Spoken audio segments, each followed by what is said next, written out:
औज़ुबिल्लाहिमिनश्शैतानिर्रजीम बिस्मिल्लाहिर्रहमानिर्रहीम। शुरू करता हूँ अल्लाह के नाम से जो बड़ा मेहरबान और नहायत रहम वाला है। अल्लाह ताला हर चीज़ पे कादिर है। इन्नल्लाह अला कुल्लि शैइन कदीर। अल्लाह ताला हर चीज़ पे कादिर है। अल्लाह ताला किसी को अगर चाहता है तो बहुत कुछ अनायत कर देता है, और अगर नहीं चाहता तो कुछ भी नहीं अनायत करता है। बहुत से ऐसे वाक़यात ज़िंदगी में मैंने देखे हैं कि कोई जो है वो फ़कीर से जो है वो बादशाह बन गया है, और कोई बादशाह से फ़कीर बन गया है। मैं आज आपको एक वाक़या जो है सुनाता हूँ। मेरे पास एक बच्चा आया, वो कहता जी कि मुझे मिलिट्री के अंदर मैं आईएसएस से रह गया हूँ, और मैं कुछ भी नहीं कर सकता हूँ। एफएससी मैंने प्री मेडिकल में की हुई है, लेकिन आगे मुझे मुस्तकबिल जो है वो बिल्कुल नज़र नहीं आता कि मैं क्या करूँगा, क्योंकि मेडिकल कॉलेज में मुझे दाखिला नहीं मिल रहा, और फौज में भी मुझे कबूल नहीं किया। तो अब तो यही है कि मैं कुछ भी नहीं कर सकता हूँ। मैंने कहा अभी एक रास्ता बंद होता है तो हजारों रास्ते खुल जाते हैं। आप डीबीएम में दाखिला ले लीजिए, एग्रीकल्चर यूनिवर्सिटी में, हॉर्टिकल्चर में ले लें, एग्रीकल्चर में ले लें, इतने ज्यादा फील्ड है, आप कोशिश तो करें थोड़ी सी। वो इतना ज्यादा डिसहार्ड था कि उसने जो है ये कहा कि नहीं, मुझे फायदा ही कोई नहीं है ये काम करने का जी, मैं क्या करूँगा, मैं डीबीएम डंगर डॉक्टर बनूंगा, या फिर मैं जो है ये फूलों का जो है ये सजावट वाला काम करूंगा, क्या फायदा है इसका। और मुझे तो इसकी कोई समझ नहीं आती, मुझे नौकरी मिले या ना मिले, मैं तो या फौज में जाऊंगा या डॉक्टर बनूंगा। मैंने कहा भाई तुम एक दफा कोशिश तो करके देखो। उसने मेरे कहने पे ना अपने वालदैन को मना के, उसके वालदैन भी उसको डॉक्टर ही बनाना चाहते थे, तो मेरे कहने पे उसने अपने वालदैन को मना के जो है एग्रीकल्चर यूनिवर्सिटी में जो हार्टिकल्चर में के अंदर दाखिला ले लिया।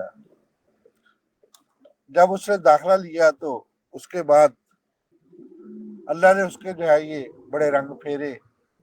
उसने बीएस किया, एमएस किया, और उसके बाद हार्टिकल्चर का उसका शोबा था, तो उसकी रियाज मलक रियाज से मुलाकात हो गई कुदरती तौर पर। किसी ने बताया कि ये बहुत लायक बच्चा है, और ये आपके बहरिया टाउन को चार चांद लगा देगा। मलक रियाज ने उसको जो है ये देखा, उससे बात की, तो उसने उसको अपॉइंट कर लिया एज ए हॉर्टिकल्चर ऑफिसर। तो उसने उसके बाद जो है ये अपना काम शुरू कर दिया। अब वो जो भी प्रोजेक्ट होता है बहरिया टाउन का, उसके अंदर जितने भी जो है वो गार्डन, फूल, और उसके बाद दरख्त, और जितनी भी चीजें जो है वो बगीचे, और जितने भी जो है वो दरख्त लगाने होते हैं, जितनी भी हर्द लगानी होती है, जितना भी हार्टिकल्चर का काम होता है, वो ही बच्चा करता है, और अल्लाह की रहमत से वो डॉक्टर से ज्यादा कमा रहा है। तो ये जो है अल्लाह अला कुल्ली शैइन कदीर, अल्लाह हर चीज पे कादर है। अल्लाह ताला ने हर बंदे के अंदर कुछ सलाहियत रखी हुई है, और अल्लाह ताला ने किसी को जो है वो हर किसी को किसी ना किसी फील्ड के अंदर जो है वो पैदा किया हुआ है। उसके अंदर वो अल्लाह ने खूबी खूब खूब कर भरी हुई है। सिर्फ बात होती है काउंसलिंग की। जो बंदा काउंसलिंग करके जो है वो आगे चलता है तो वो कामयाब हो जाता है, और जो बंदा काउंसलिंग नहीं करता, बल्कि जो है वो अपनी मर्जी से एक ही डगर पे लगा रहता है, तो उसमें उसकी नाकामी जो है वो होने के बहुत ज्यादा चांसेस रहते हैं। तो जब आप जो है वो किसी भी फील्ड के अंदर अपना तन मन धन लगा देते हैं, कोशिश करते हैं, और उसको जो है वो अपना लेते हैं अपने जो है वो, अल्लाह ताला ने आपके अंदर हर बंदे के अंदर खसीयत रखी हुई है। देखे पहाड़ और गिलहरी जो है अल्लामा इकबाल की नजर है। पहाड़ अपनी जगह पे जो है वो खुश है और अपनी शान शौकत बयान करता है, गिलहरी अपनी जगह पे खुश है और अपनी शान शौकत बयान करती है। इसी तरह से जो है वो जुगनू अल्लामा इकबाल की नजर, इस तरह छोटी छोटी नजरों में जो है वो अल्लामा इकबाल ने इतनी अच्छी अच्छी बातें जो है वो हमें बताई हुई है कि हम कभी सब्र भी नहीं कर सकते कि हमें जो है वो इतना ज्यादा मोटिवेशनल जो है वो चीजें मिलती है कि जुगनू जो है वो रात को गाइड करता है मुसाफिरों को और उनकी मंजिल तक पहुंचाता है। छोटी सी बेशक उसके अंदर रोशनी है, लेकिन उसमें ये खूबी तो पाई जाती है। तो हर इंसान के अंदर कोई ना कोई खूबी जो है मौजूद होती है। तो अगर इंसान उसको अपनी खूबी को समझ जाए और उसको परख ले और उसको जान ले, तो उसमें जो है वो उसकी कामयाबी हो जाती है। तो कल हम बात की थी जी विटामिन्स की, तो आज हम कुछ फील्ड के बारे में एब्रीवेशन जो हमारे मेडिकल वाले जो है इस्तेमाल करते हैं उन एब्रीवेशन को जानेंगे और समझेंगे। इसमें जो है वो कुछ बातें जो है वो आप आपके सामने आ जाएगी कि वो जो है वो अपनी टर्मिनोलॉजी में या जैसे आज का सेमिनार था साइकोलॉजी के बारे में, तो इसी तरीके से जो है सेमिनार के अंदर बहुत सी साइकोलॉजिकल वर्ड जो है वो इस्तेमाल किए गए, उनको समझने की जरूरत थी। तो इसमें जो है यानी कि मेंटल हेल्थ के बारे में जो बातें आज हुई वो प्रेजेंटेशन मेरे पास पहुंच चुकी है। तो इंशाल्लाह आहिस्ता आहिस्ता जो है वो हम अपने दोस्तों को गोशगुजार करेंगे। तो आज का जो है टॉपिक है जी हमारे कुछ एब्रीवेशन और कुछ टर्मिनोलॉजी जो मेडिकल में इस्तेमाल होती है, हम उनके बारे में जानते हैं जी। Fear of height, acrophilia, fear of pain, एलोगेपिया, फियर ऑफ डेथ, बेल्थोपेनिया, fear of blood, haemophilia, haemophobia, जिसको जो है वो हीमोफोबिया भी कहते हैं। फियर ऑफ टनल एंडोफोबिया, फियर ऑफ फैट यानी कि मोटे होने के जो है ये लिपिड्स के जो है वो होने के चांसेस जो है वो ज्यादा हो, लिपोफोबिया। तो फोबिया का लफ्ज जो इस्तेमाल होता है मतलब कि उसमें फियर आता है, ये भी लैटिन जुबान का लफ्ज है। फोबिया जो है वो असल में जहां भी ये लफ्ज इस्तेमाल उसका मतलब ये होता है कि फियर।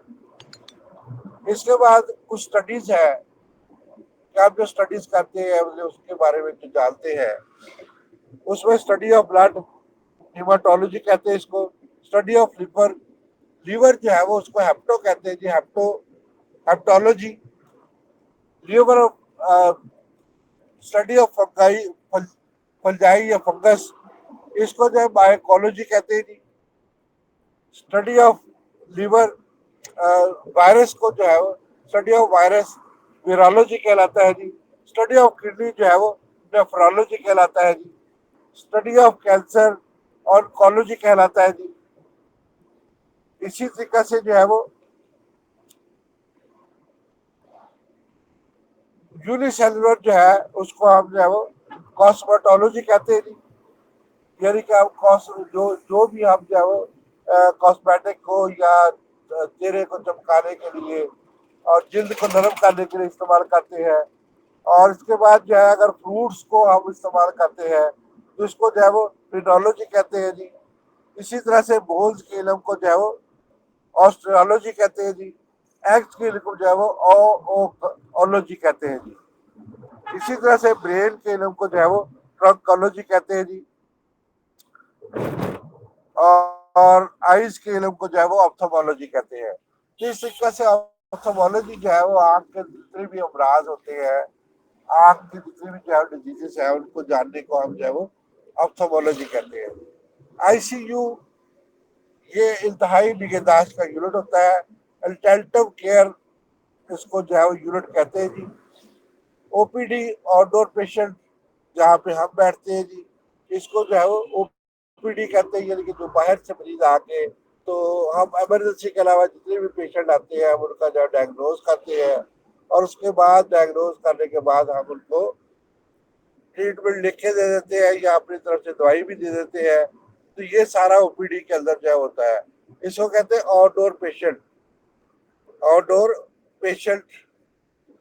इसके बाद HIV, ह्यूमन अमीनो वायरस, तो ये भी जो है बड़ी खतरनाक डिजीज होती है जी। और इसके बाद है OSA। OSA जो है ये असल में स्लीप डिसऑर्डर को कहते हैं जी, ऑब्स्ट्रक्टेड स्लीप डिसऑर्डर को कहते हैं जी। PKD ये भी जो है वो एक फिजियोलॉजिकल सिस्टम जो है वो डिजीज की काइंड है, जिसमें जो है वो किडनी डिजीज जो है उसके अंदर जो है वो उसकी फिजियोलॉजी जब मुतासर होती है तो उसको जो है वो PKD कहते हैं। और इसी तरीके से RHD जो है वो रोमैटिक हार्ट डिजीज को कहते हैं जी, जिसमें जो है हम पढ़ चुके हैं, इसके बारे में जान चुके हैं जी कि रोमैटिक हार्ट डिजीज क्या होती है। ये बचपन से जो है वो स्टार्ट होती है, इसमें इन्फ्लेमेशन होती है, रोमाटोलॉजी की वजह से होती है। तो इसके बाद है जी RIP जो है वो रेस्ट इन पीस। अगर हम जो है वो रेस्ट इन पीस महसूस करते हैं तो ये जो है वो RIP कहलाता है।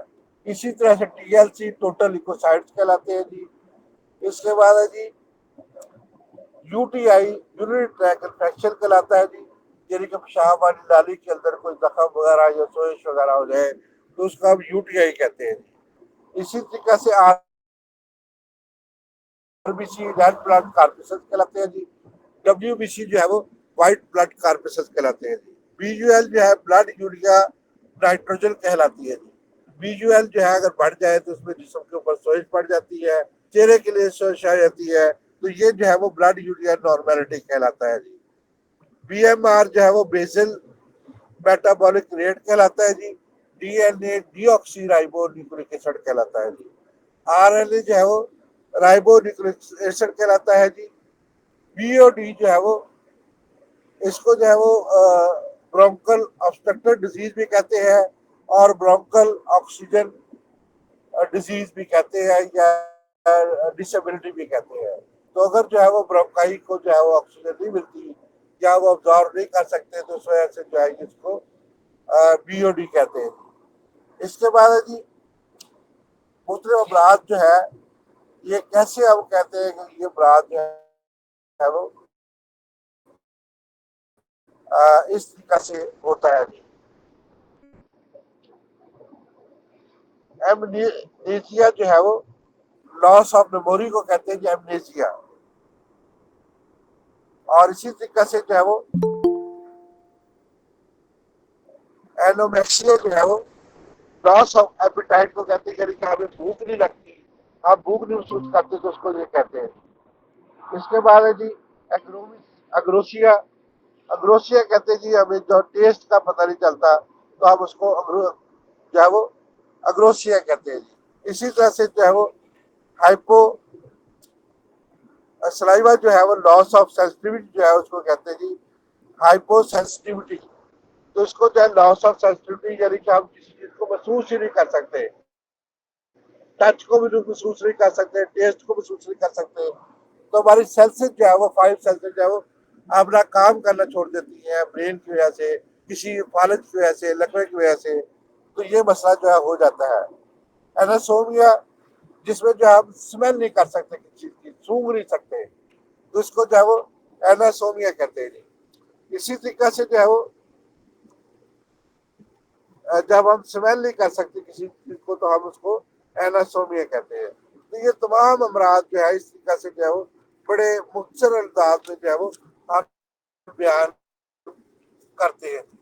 और इसी तरीके से जो है जिस्म के बारे में थोड़ी सी मालूमात मेरे भाई तो ज्यादा जानते हैं मुझसे, लेकिन जो है बोल 206 है। अगर हम हड्डियां जिस्म की है 206 है, तो अगर हम इसके साथ जो है ये मिला लें 32 दांत, तो आपको पता होगा ये टोटल 32 जो है 238 हड्डियां जो है हमारी बन जाती है। तो इस तरीके से 206 हड्डियां जो है वो जिस्म में होती है। तो हमारे जिस्म के मसल जो है वो 639 है जी। और किडनी 2 है जी, आंखें भी 2 है, कान भी 2 है, नाक 1 है जी। और इसी तरीके से जो है वो हमारे जितने भी जो है वो अगर हम हाथ की हड्डियों का जिक्र करें 4 है जी। इसी तरीके से लार्ज आर्टरी जिसम की सबसे बड़ी आर्टरी जो है वो ओरोटा कहलाती है जी। और हमारे जिसम का नॉर्मल ब्लड प्रेशर जो है वो 120/80 जो है वो mmHg होता है पर एचजी। जैसे कि मरकरी को हम एचजी कहते हैं, पारे को। तो इस तरीके से ये ब्लड प्रेशर होता है। खून की जो पीएच नॉर्मल होती है 7.4 होती है। इसी तरीके से हमारे जिसम के अंदर जो है वो रीढ़ की हड्डी के अंदर, स्पाइनल कार्ड के अंदर 33 वर्टिब्रा होते हैं, यानी कि मोरे जो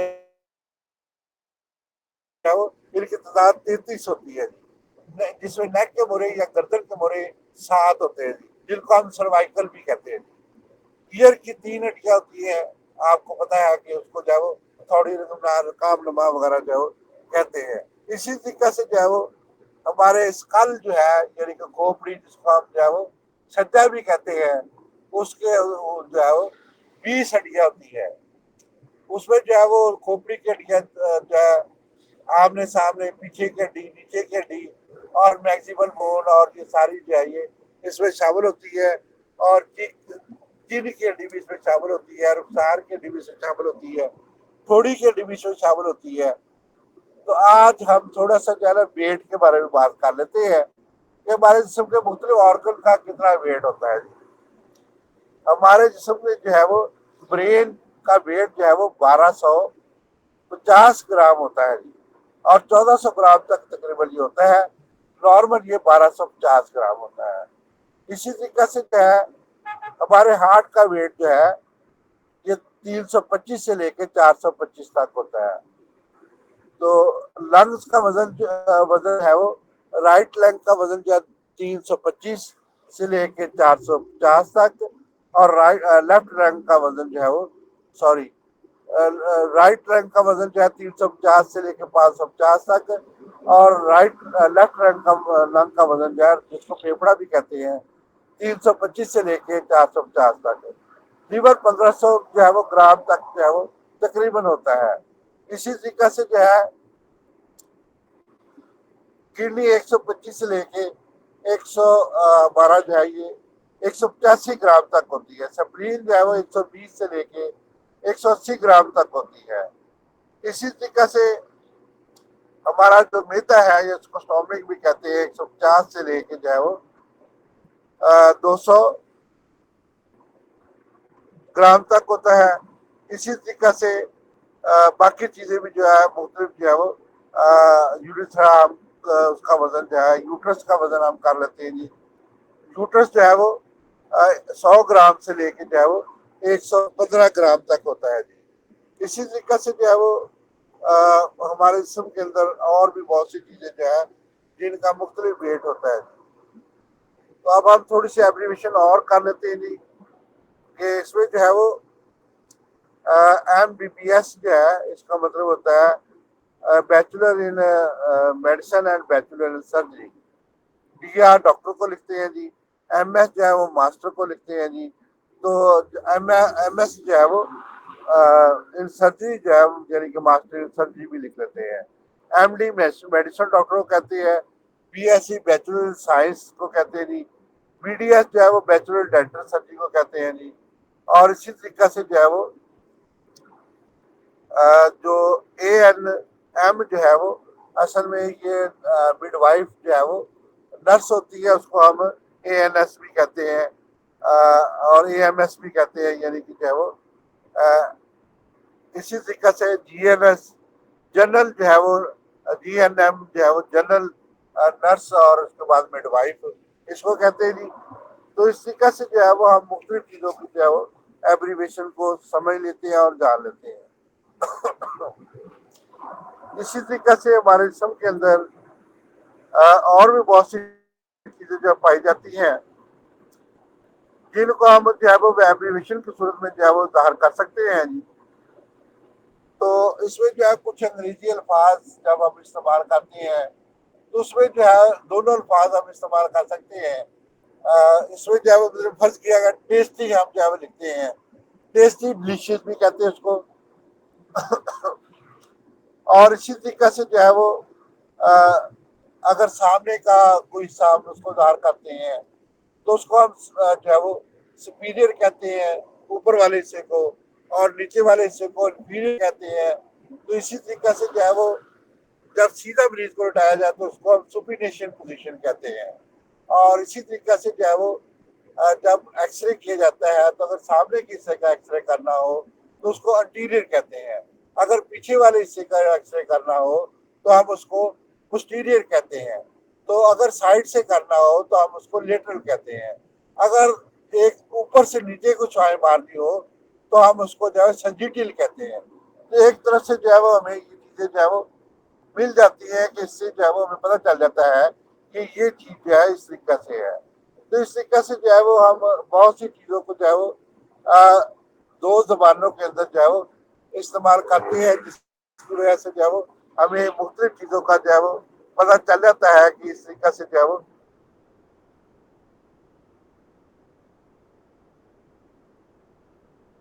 आ, ये चीज जो है वो कैसे एब्रीवेशन के तौर पे इस्तेमाल की गई है। तो कोल्ड जब हमें ज़ाहिर करना होता है तो उसको हम फ्रीजिंग भी कह लेते हैं, ये फ्रीज हो चुका है, जम चुका है। अगर हमने हॉट का लफ्ज इस्तेमाल करता तो वहां भी उसको कह लेते हैं। तो ये सारे जो है इस तरह से जो है वो समझे एब्रीवेशन हम इस्तेमाल करते हैं। तो BID का मतलब होता है कि सुबह और शाम, दो दिन के अंदर दो टाइम। और OD का मतलब होता है कि दिन के अंदर एक टाइम। कोई भी हमने डोज देनी हो तो उसको जो है वो इसी तरीका से हम जो है वो मरीज को लिख देते हैं। तो एक्वा जो है वो डिस्टिल वाटर को भी कहते हैं। तो जब हम प्लस एक्वा कहते हैं व्हीकल जितने भी होते हैं, तो उसमें हम इसको जो है वो एक्वा जब इसका लफ्ज इस्तेमाल करते हैं तो इसका मतलब ये होता है कि हम जो है वो इसमें डिस्टिल वाटर या वाटर को जो है वो ऐड करना चाहते हैं। तो इसी तरीके से पुराने जमाने में हमारे जमाने में जो है वो हम ड्राम ड्राम और जो है वो मिनिमम का लफ्ज इस्तेमाल करते थे। अब जो है वो मिली लीटर और जो है लीटर का इस्तेमाल जो है वो होना शुरू हो गया। वेट के लिए जो है हम औंस इस्तेमाल करते थे, तो अब जो है इसके लिए वेट के लिए जो है वो किलोग्राम का जो है वो पैमाना आ चुका है। तो इस तरीके से जो है वो 10 और इसी तरीके से जो है वो मिलीमीटर लेंथ के लिए जो है वो हम इस्तेमाल इंचेस वगैरह इस्तेमाल करते थे, और यार्ड वगैरह जिसको गज वगैरह कहते थे, और माइल इस्तेमाल करते थे। तो आजकल जो है उसमें जो है वो तब्दीली आ गई, तो उसमें जो है क्या हो गया है, तो उसमें जो है वो सेंटीमीटर, मिलीमीटर, डेसीमीटर, और उसके बाद मीटर, और मीटर के बाद जो है किलोमीटर के हिसाब से जो है वो हजार जो है वो मीटर का एक किलोमीटर होता है। तो इस तरीके से ये वाले जो है वो चेंज हो चुके हैं। तो ये वाली चीजें जो है वो हमें याद रखनी चाहिए। तो एक बॉटल के अंदर जो है वो कितने औंस, हमारे जमाने में औंस चलता था, तो अब उसमें जो है वो 450 ml जो है बड़ी बोतल के अंदर जो है वो होता है। अब मिलीलीटर चलता है कि हाँ इतने मिलीलीटर जो है वो औंस का सिस्टम जो है वो खत्म हो चुका है। तो ये लेकर हम इनको अल्टरचेंज कर सकते हैं। इसी तरह से टेम्परेचर को नापने के लिए अब जो है वो हमारे दौर में फारेनहीट था, अब सेंटीग्रेड को ज्यादा तरजीह दी जाती है। तो हम सबको जो है वो आपस में इंटरचेंज कर सकते हैं। सेंटीग्रेड को C के ऊपर हल्का सा जो है वो ऊपर निशान लगा देते हैं, गोल दायरा। इसका मतलब कि टेम्परेचर सेंटीग्रेड में जितना भी टेम्परेचर होता है वो हम सेंटीग्रेड में लेते हैं। और उसके बाद जो है वो मरीज का टेम्परेचर ज्यादातर फारेनहीट में लिया जाता है। ये दोनों जो है ये फारेनहीट जो है वो 32 से स्टार्ट होता है, और इसका बॉइलिंग पॉइंट जो है वो 100 से भी ऊपर होता है। जबकि जो है सेंटीग्रेड जो है 0 से स्टार्ट होता है, और इसका बॉइलिंग पॉइंट जो है वो 40 से जो है वो 100 डिग्री सेंटीग्रेड तक जो है वो होता है। तो इस तरीके से जो है वो हमें बहुत से एप्लीकेशन जो है वो बड़ी आसानी से समझ में आ जाते हैं और हम याद भी कर सकते हैं। तो ICU जो है ये बहुत अहम होता है कि इसके अंदर जो है वो इंतहाई निगहदाश्त के मरीज को जो है वो रखा जाता है। इसी तरह से इमरजेंसी जो है वो 24 घंटे काम करती है, और हमें जो है वो मुख्तलिफ चीज़ों से जो है वो हमें बताती है कि इस तरीके से जो है वो होता है। तो बहुत सी इस तरह से एप्लीकेशन, छोटी छोटी एप्लीकेशन होती हैं जो हमें याद रखने के लिए जो है वो ज़रूरी है कि हम इनको याद रखें और इसको जो है ये अपना भी लें।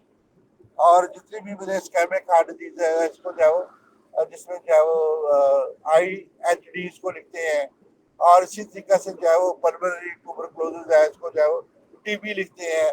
और जो AFB होता है, AFB एक टेस्ट है जिसका मतलब ये है कि आप जो है वो एसिड फास्ट बेसिलाई को टेस्ट कर लें।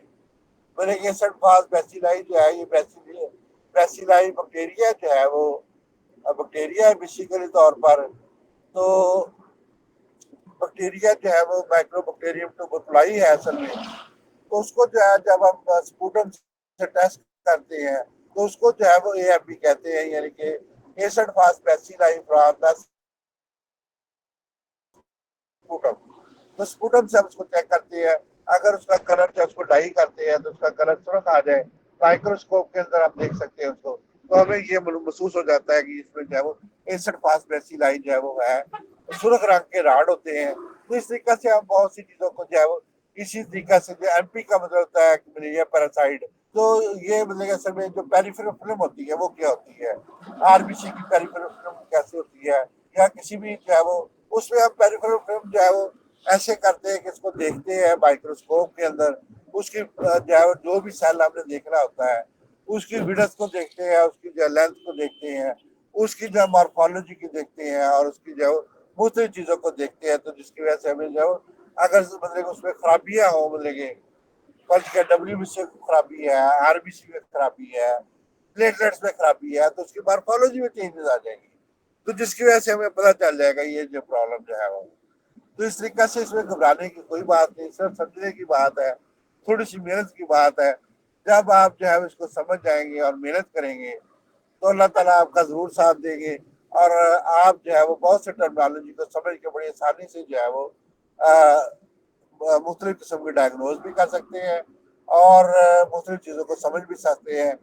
तो इसमें नई रिपोर्ट जो आई है, मतलब कि जो TLC हमारे दौर में होती थी, ESR होते हैं, एरेथ्रोसाइट सेडिमेंटेशन, तो उसके बदले में जो है वो MCV वगैरह जो है वो MHB जो आ गए हैं।